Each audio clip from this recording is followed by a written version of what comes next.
Hello dear student, welcome back to my YouTube channel guys. आज की इस video में हम सभी लोग सूरदास जी द्वारा रचित पद के पैराग्राफ 9 और 10 की व्याख्या का अध्ययन करेंगे, जो कि बहुत ही ज़्यादा इंपॉर्टेंट लेसन है। लगभग इस लेसन से लगभग हर बार बोर्ड एग्जाम में कोई ना कोई पैराग्राफ आता ही आता है। इसलिए अगर आप पूरे लेसन की व्याख्या को तैयार करना चाहते तो हमारी इस वीडियो पर अंत तक जरूर बने रहें। और जो आगे के पैराग्राफ हैं, पीछे के पैराग्राफ, उनकी वीडियो मैंने अलग बना दी है, तो आप उस वीडियो पर भी जाकर देख सकते हैं, जिससे आप लोग उस लेसन की व्याख्या को अच्छी तरीके से तैयार कर सकते हैं। तो वह सबसे पहले डालने के लिए क्या आता है, संदर्भ, यानी कि पूछता है कि कभी कभी पूछता है कि इस लेसन का संदर्भ बताइए, इस पाठ का संदर्भ लिखिए। तो हेडिंग डाल लेंगे संदर्भ और लिखेंगे यह पद्य श्री सूरदास जी द्वारा रचित सूरसागर नामक ग्रंथ से हमारी पाठ्य पुस्तक हिंदी के काव्य खंड में संकलित पद शीर्षक से उद्गृत है। यानी कि इसके लेखक सूरदास जी हैं और यह पद नामक शीर्षक से उद्गृत है। इसके बाद गाइस हेडिंग पूछता है प्रसंग। कभी कभी प्रश्न पूछता है कि अगर आपका प्रसंग बताइए, तो प्रसंग हेडिंग डालेंगे और लिखेंगे कि इस पद में भक्त कवि सूरदास जी ने श्री कृष्ण जी की, यानी कि जब श्री कृष्ण जी ने जब वृंदावन वापस भेजा तो वो निराकार ब्रह्म की उपासना करने के लिए वहाँ की गोपियों और ग्वाल बालों से कहते हैं, तो वो सभी लोग उनको बताते हैं। इसी चीज़ों का वर्णन किया गया है। इसके बाद गाइस व्याख्या पूछता है, तो अब इसकी हम व्याख्या को देख लेते हैं। तो हेडिंग डालेंगे व्याख्या और देखेंगे, यानी कि लिखेंगे बोर्ड एग्जाम में किस प्रकार से। तो हेडिंग डालेंगे व्याख्या और देखते हैं। उद्धव जाओ तुम्हें हम जाने, गोपियाँ कहती हैं कि उद्धव जाओ तुम्हें हम जान गए, श्याम तुम्हें हों कौन नहीं पठायो, तुम हो बीच भुलाने। और कहते हैं कि तुम्हें श्री कृष्ण जी ने यहाँ पर नहीं भेजा है, तुम रास्ते में ही भूल गए हो। यानी कि कहते हैं कि उद्धव जाओ हम तुम्हें जान गए, तुम्हें श्री कृष्ण जी ने यहाँ नहीं भेजा, तुम बीच में ही रास्ते को भूल गए हो। ब्रज नारिन सो जोग कहत हो, बात कहत न लजाने। और तुम ब्रज की नारियों से और जोगियों से और गोपियों से तुम योग साधना यानी निराकार ब्रह्म की या योग की साधना करने के लिए कहते हो, बात कहत न लजाने। और इस बात को कहते हुए तुम्हें थोड़ी सी भी लज्जा नहीं आ रही है।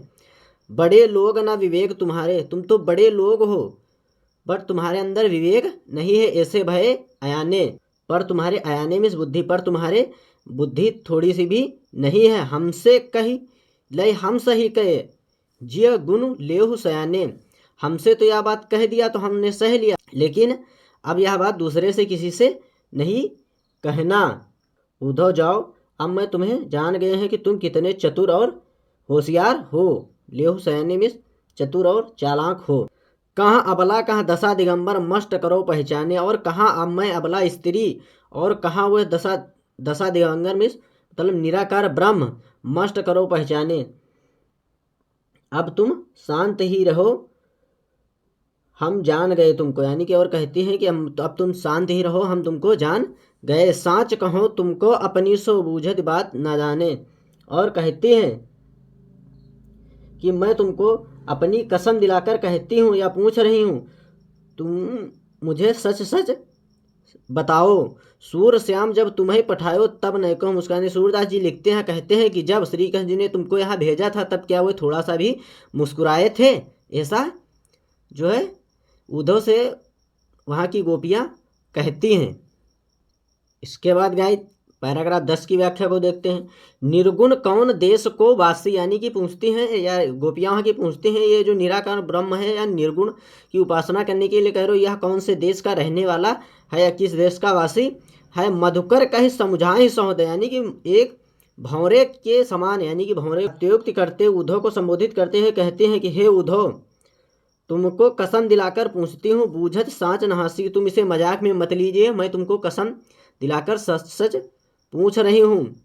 कौ है जनक कौन है जननी, कौन नरी कौ दासी। और कहते हैं कि इस निराकार ब्रह्म के कौन माता है और इनकी माता का क्या नाम है और इनकी पत्नी क्या है और इनकी कौन कौन दासी है। कैसो वरण भेष है, कैसो कैस कही रसमय अभिलाषी।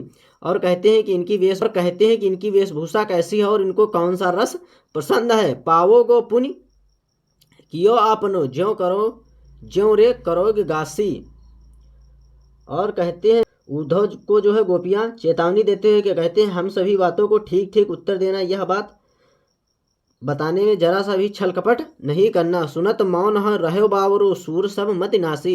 सूरदास जी लिखते हैं कि गोपियों के ऐसे प्रश्नों को सुनकर ज्ञानी उद्धव ठगे से रह गए और उनका सारा ज्ञान गर्व अनपढ़ गोपियों के सामने नष्ट हो गया। इसके बाद गाइस पैराग्राफ 11 को देखते हैं। इसमें जो है यशोदा माँ जो है उद्धव के माध्यम से देवकी जी को संदेश भेजती हैं। संदेशो देवकी सो कहियो, यानी कि यशोदा माता यशोदा उद्धव से कहती हैं कि हे उद्धव जाओ देवकी से मेरा एक संदेशा कहना। हाँ तो धाई तिहारे सुत की। धाई मतलब वो माँ होती, धाई का मतलब वो माँ होती है जो बच्चे को जन्म नहीं देती बल्कि उसका पालन पोषण करती है, तो उसे क्या कहते हैं, धाय माँ। हाँ तो धाई तिहारे सुत की माया करत ही रहियो। माया मिस दया। मैं तो तुम्हारे पुत्र की धाय माँ हूँ, फिर भी आप उसके साथ दया करते रहना। यद्यपि टेओ तुम जानत उनकी तो मोह कहीं आवे। और कहती हैं यद्यपि तुम उसकी आदत को जानती हो फिर भी मैं आपसे कह रही हूँ, यानी कि यद्यपि तुम उनकी आदतों को जानती हो, टेओ मिस आदत, तुम उनकी आदत को जानती हो फिर भी मोह कहीं आवे, फिर भी मैं आपसे कह रही हूँ। प्रात होत मेरे लाल लड़ते माखन रोटी भावे। लाल लड़ते मिस मेरे लाल या मेरा बच्चा। सुबह होते ही मेरे बच्चे को माखन रोटी अच्छी लगती है। तेल उबटनो और तातो जल तही देख भग जाते। तेल और उबटन और गर्म जल को देखते ही श्री कृष्ण जी यानी कि देखकर वहाँ से भाग जाते थे। जो जो मांगस सोई सोई देती, क्रम क्रम करी कह नहाते। और जो जो मांगते थे मैं वो सब उन्हें देती थी और क्रम क्रम करी नहाते, और बार बार थोड़ा सा नहाते फिर भग जाते और फिर थोड़ा सा नहाते। सूर पथिक सुन मोहि रहने दिन बढ़ायो रहत उर सोच। यशोदा जी कहती हैं कि हे पथिक या उद्धव जी सुनो, श्री कृष्ण जी के प्रति हमारे हृदय में दिन रात एक ही सोच बढ़ती जा रही है। मेरो अलग लड़े तो मोहन हुई है करत संकोच। मेरे यहाँ तो बिना किसी झिझक के रहते थे, लड़ते रहते थे, इधर उधर खेलते रहते होते, वहाँ सोच संकोच करते होंगे, ऐसा जो है यशोदा माता सोचती रहती हैं। गाइज अगर आप हमारे यूट्यूब चैनल पहली बार आए हैं तो फटाफट चैनल को सब्सक्राइब करें, क्योंकि इसी तरह की वीडियो को लेकर मैं मिलता रहूँगा आपको, तो इसीलिए हमारे चैनल को फटाफट सब्सक्राइब करें एंड वीडियो को लाइक करें तथा बेल आइकन को दबाना बिल्कुल भी ना भूलें, जिससे आने वाली वीडियो का नोटिफिकेशन सबसे पहले आप तक जरूर पहुँचे।